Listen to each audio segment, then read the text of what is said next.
evening and welcome to the Sunday's edition of News Tonight. I'm Aishwarya Kapoor. Let us begin with the headlines.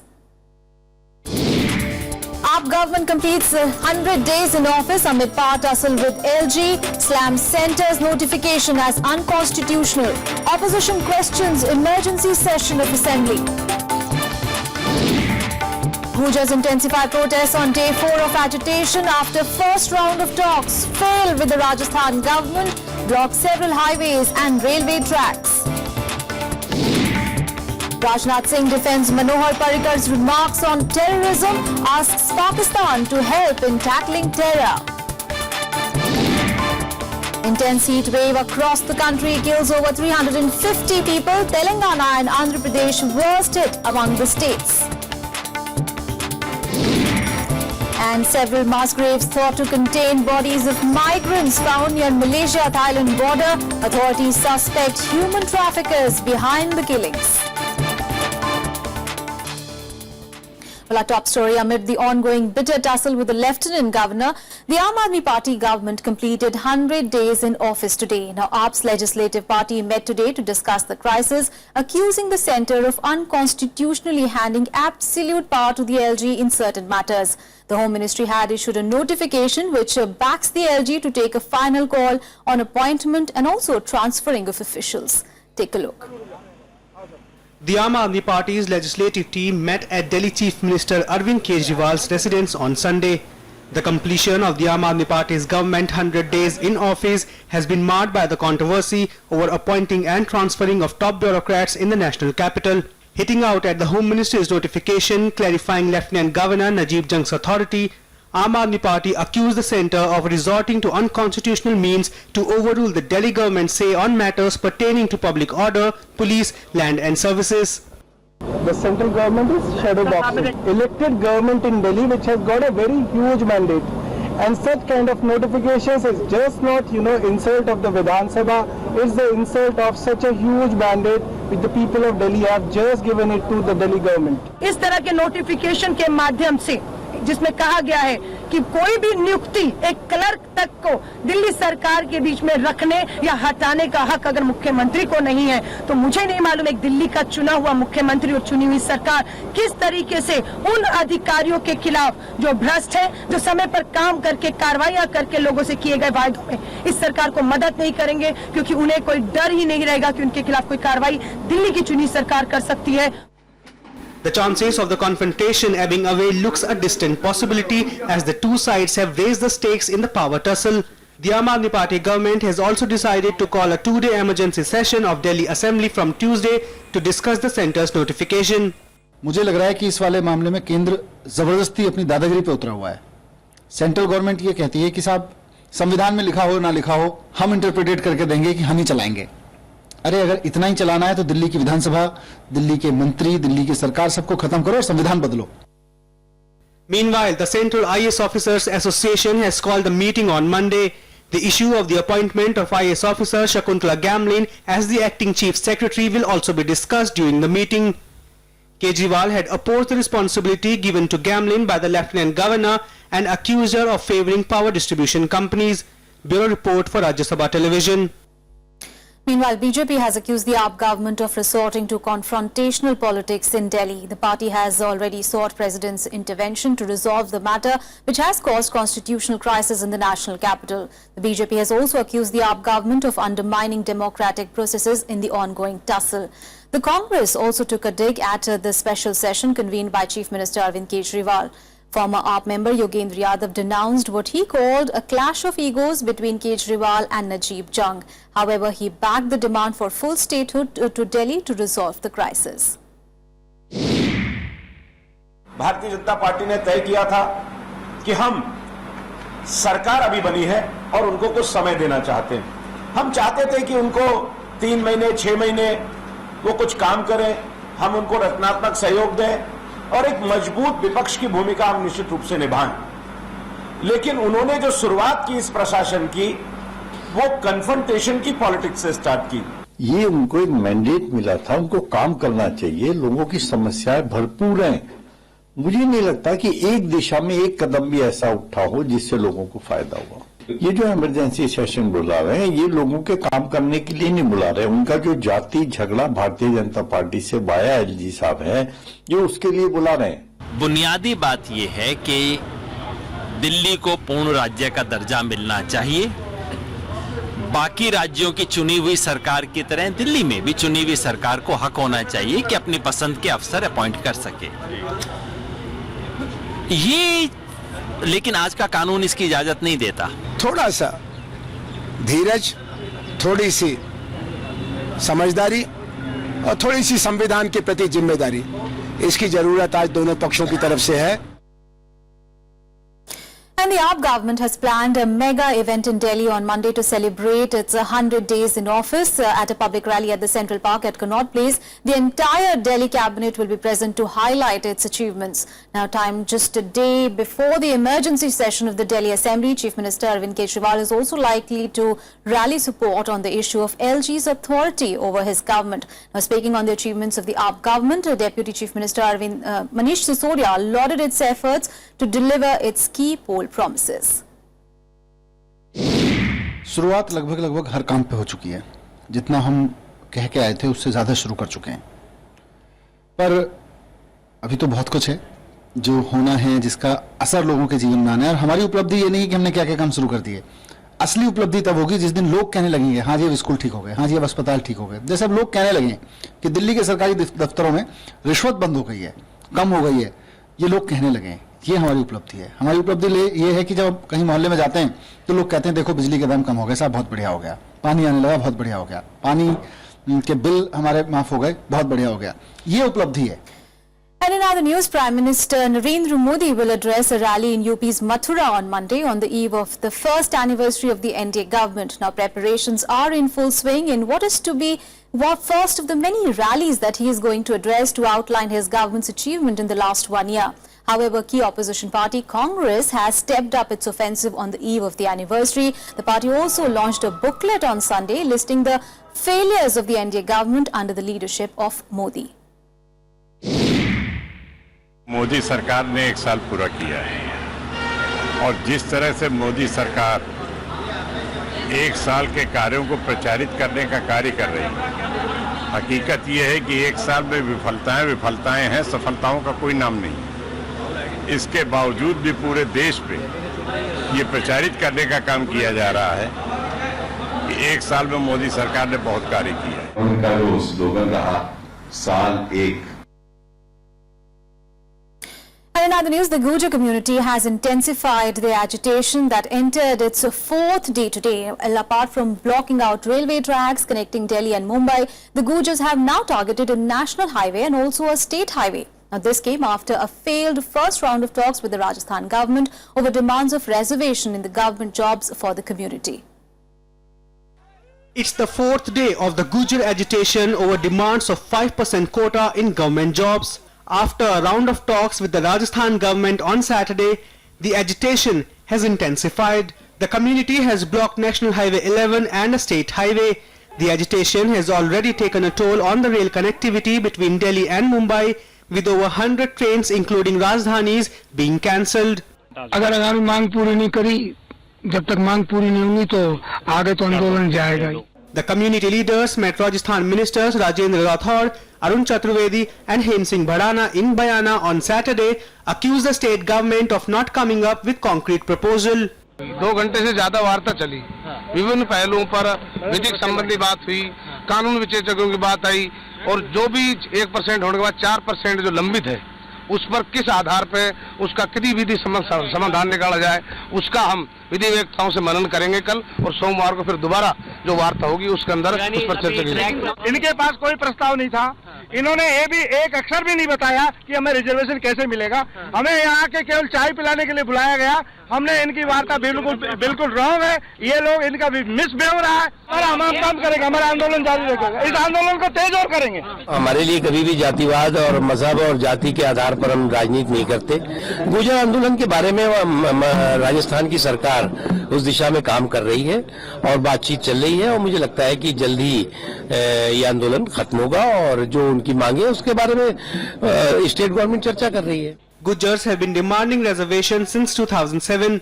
They were given 5% reservation in a separate quota, but since that exceeded the 50% quota mandated by the Supreme Court, the matter is now caught in a legal tangle and is being heard in the Rajasthan High Court.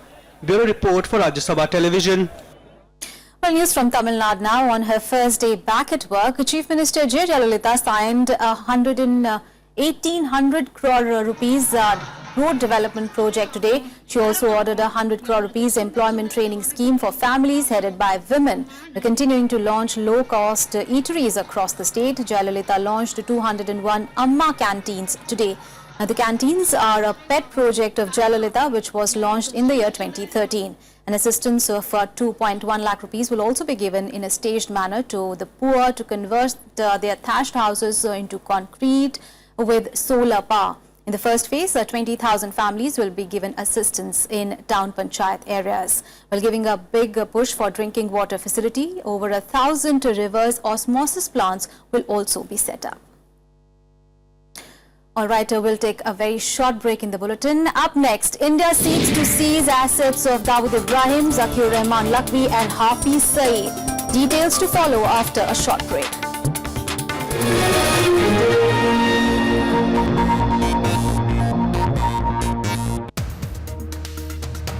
Ganga Action Plan which you have devised. Many environmentalists are saying that it's just the old wine in a new bottle. First thing is that it is not wine. Okay, it's Ganga water. Talking about a Gandhian philosophy, how can we wear a 10 lakh suit? This is really very cheap.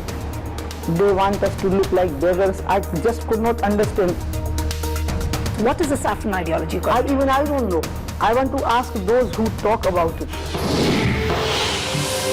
Watch To The Point with firebrand Sadhvi Uma Bharti only on Rajya Sabha Television. आजादी के बाद कैसे बदला परिवेश, कैसे बनी संसद, कैसे उठा देश. When the world sleeps, India will awake to life and freedom. कौन थे वो लोग जो दे गए हमको शानदार विरासत, लोकतंत्र की मजबूत इमारत. राज्य सभा television.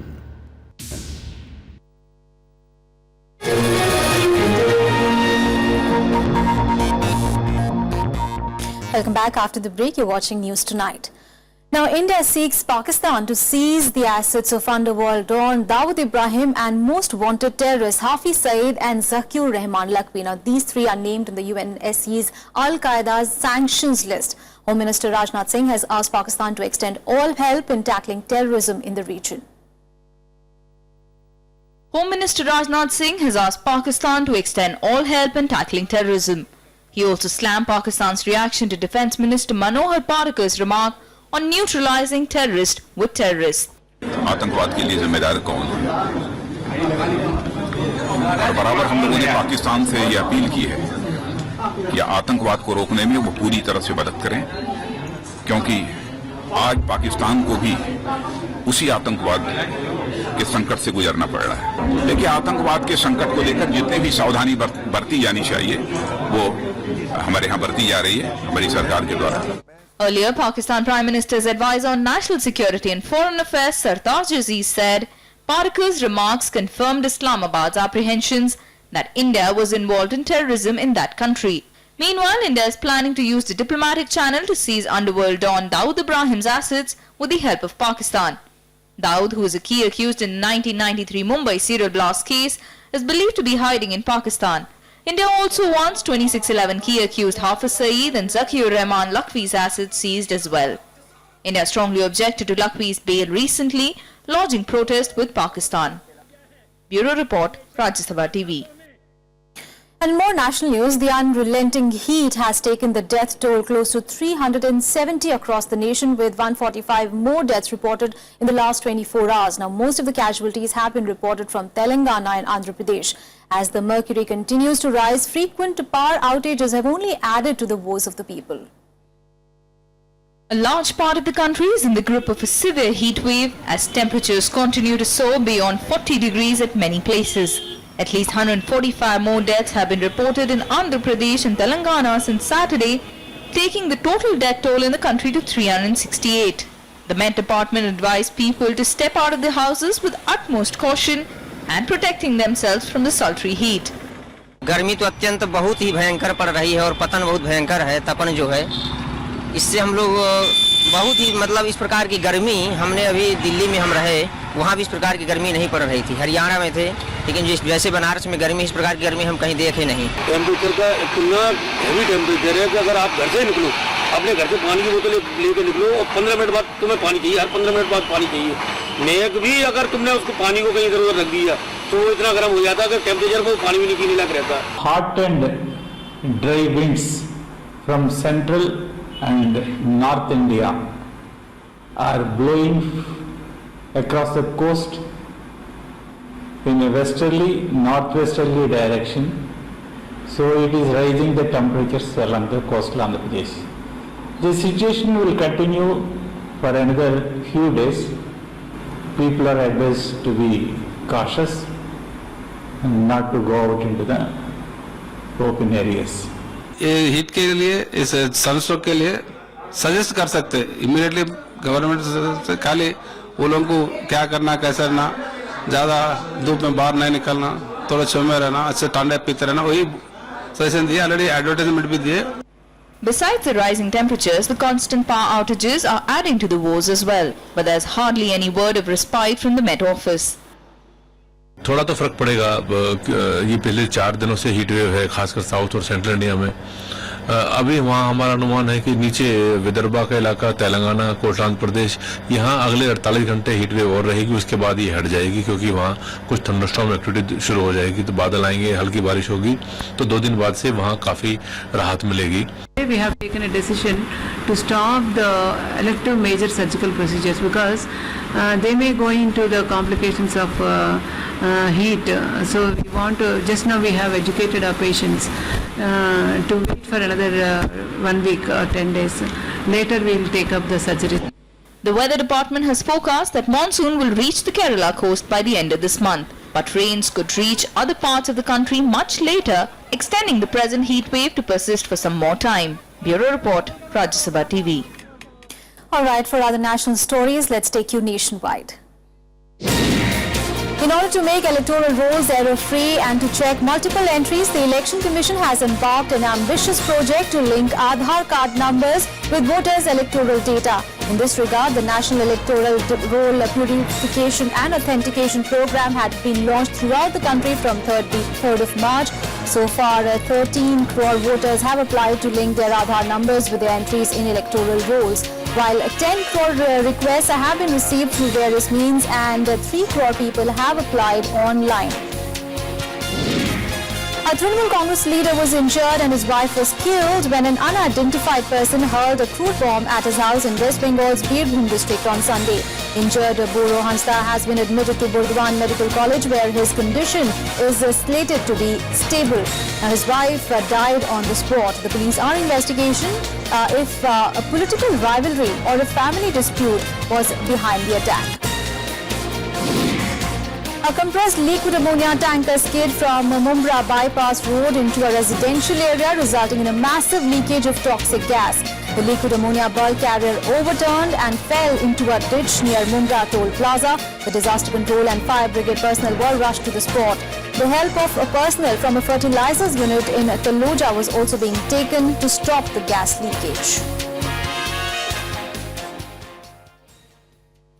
All right, in News Tonight, we'll take a very short break. Up next, 1 month since the massive earthquake, Nepal still struggling to get back to normalcy. Also, we'll take you to West Asia, where Islamic State militants raised flag at the World Heritage Site in Syria's Palmyra. Details to follow after a short break. Stay with us.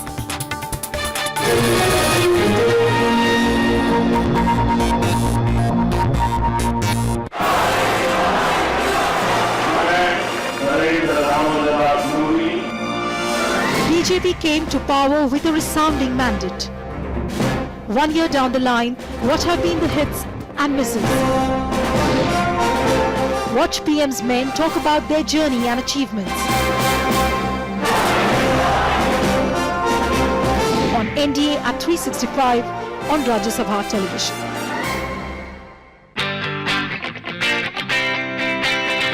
Hello and a very good morning. You're watching the Breakfast News. Every development worldwide impacts India. What happened overnight matters. Wake up to a complete roundup of world news. Keen analysis to kickstart your day. Watch Breakfast News, weekdays at 8 a.m.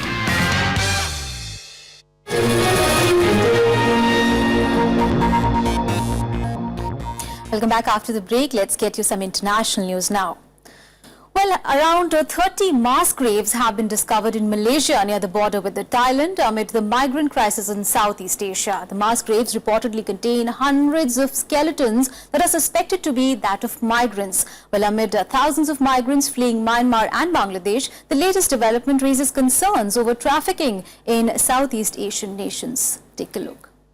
Amid the ongoing migrants crisis in Southeast Asia, several mass graves thought to contain body of migrants have been found in Malaysia near the Thai border.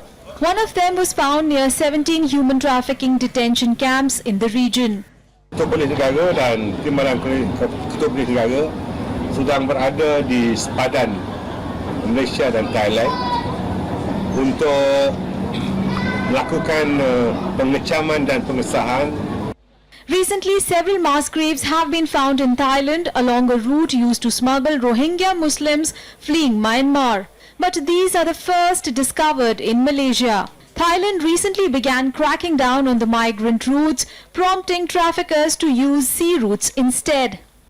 This is something which is happening in this region, and of course there should be very clearly addressing the root causes of this issue, why people are fleeing their countries. It's important to save human lives. Whatever the reasons may be, when they are out onto sea, their life is endangered. Malaysia and Indonesia have agreed to stop towing boats out to the sea and will provide temporary shelter to those who have landed. Thailand only said it would stop rejecting boats. Despite an international outcry, there still has not been a clear strategy on how to deal with the crisis. Bureau Report, Rajya Sabha TV. Well, it has been almost a month since the massive earthquake in Nepal that flattened large swathes of Kathmandu Valley, and it killed more than 8,000 people and it affected millions more. The aid agencies are continuing emergency response aimed at saving lives and also addressing the urgent health needs. But with slow rehabilitation work ahead of an impending monsoon, the threat of a disaster is far from over. Nepali monks praying for peace and prosperity in Nepal. This almost a month since a deadly earthquake struck the country, killing over 8,000 people. There are no aftershocks, but troubles are far from over. On Sunday, thousands of panic-stricken villagers fled their homes after a landslide blocked Kali Gandaki River, submerging large areas, triggering flood alert. A Herculean task lies ahead for the government to rebuild homes before the monsoon sets in. Rubble and debris still remain scattered across many parts of the country, and residents are still forced to stay in tents. Complete 2 years, complete 2 years life. No, I know steel or materials, manpower. It's a really big disaster for the country, so I don't even want to guess, because it's and the monsoon season is coming and winter is coming over the mountains. It's going to take a very long time. For many others, it's a long-term support and rehabilitation that is the need for the hour. Hospitals are continuing struggling to treat vast numbers of injured with limited supplies and staff. The percentage of injury is very high, and the most of the people will have a long-term disability and they would require a long-term care. So I think for their long-term rehabilitation they would need support in the assistive devices, as well as in the health-related needs they need to have support from the international community. The international aid continues to pour in. But there are more challenges ahead. A month since the disaster, life still far from normal in the Himalayan state. Bureau Report, Rajya Sabha TV. And let's get you some more international news in Global Buzz. Police arrested several demonstrators in Cleveland, Ohio on Saturday night following the acquittal of a police officer. He was accused of shooting two unarmed suspects dead in 2012. The protesters took to the streets immediately after Officer Michael Grello was acquitted on charges of voluntary manslaughter and felonious assault. The protesters squared off against the police patrolling in riot gear. More than 20 people have been arrested by the Cleveland police so far. Islamic State fighters have raised their flag over an ancient citadel in Syria's historic city of Palmyra. The militants seized the city after days of fierce fighting with the Syrian army on Wednesday. Now, Palmyra is home to a UNESCO World Heritage Site. Concerns have been raised that the insurgents could destroy the 2,000-year-old ruins, including well-preserved Roman temples and also a theatre. While hundreds of statues have been taken to safe locations, there are fears for larger monuments that cannot be moved. Earlier, Islamic State militants had destroyed ancient monuments and antiquities in Iraq last year. Poland went to polls today to elect a new president in a runoff vote. The first ballot on 10th of May saw incumbent Bronislaw Komorowski put under pressure by the challenge of Andrzej Duda. However, both the candidates failed to get the necessary 50% of the vote to claim an outright victory. Both are essentially conservative, with the current president claiming stability in leadership is vital considering the problems in neighboring Ukraine. A group of international women activists crossed the heavily fortified, demilitarized zone between the North and South Korea on Sunday on International Women's Disarmament Day. The group called Women Cross DMZ termed the march a symbolic act for peace. Now, the zone is one of the most heavily militarized borders in the world. Among hundreds who participated in the march included the veteran American women's rights campaigner Gloria Steinem and Nobel Peace Prize laureate Lema Bobi. And now all the action from Roland Garros and other sporting action in SportsBeat. World number 2 Roger Federer will take center stage on the opening day of the French Open at Roland Garros when he faces Alejandro Falla of Colombia. Federer will be looking to make the most of a kind draw which dumped top seed Novak Djokovic, 9-time champion Rafael Nadal and 3rd seed Andy Murray all in the opposite half. Now, Federer's compatriot and 8th seed Stan Wawrinka is also in action on Sunday facing Turkey's Marcel Ilhan. Bayern Munich lifted their 25th Bundesliga title on Saturday. Pep Guardiola's side clinched the title with 4 games to play. They ended the campaign with a 2-0 victory over Mainz 05. The Allianz Arena was abuzz as Robert Lewandowski put the horse ahead in the first half. Bastian Schweinsteiger later sealed the game for the team, scoring in his 500th competitive game for the club. Rosberg takes a Monaco win. Defending champions Lewis Hamilton lost at the Monaco Grand Prix to his Mercedes teammate Nico Rosberg today. Now, Hamilton controlled the race until a strategic error by his team cost him the race. Mercedes decided to pit him during a late safety car period. The Ferrari's Sebastian Vettel ended the race in the 2nd position.